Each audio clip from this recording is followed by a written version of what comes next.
December 2వ తారీఖు police స్వర్గము అంటారు. అంటే పోలీస్ స్వర్గానికి వెళ్ళుట అనేటువంటి అర్థం వస్తుంది.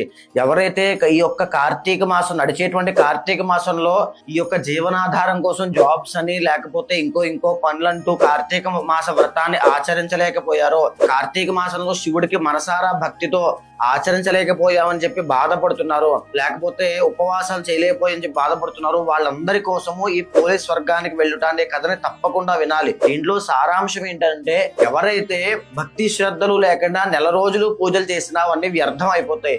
భక్తి శ్రద్ధలు ఉండి కార్తీక మాసంలో చేయలేకపోతున్నామే అనేటువంటి తపన ఉంటుందో, ఆ తపనే తపస్సుగా మారి ఆ వ్యక్తికి ఆ కార్తీక మాస ఫలితం అంతా అందుతుంది. ఈ యొక్క సారాంశమే పోలీస్ స్వర్గానికి వెళ్ళుట అనేటువంటి కథ.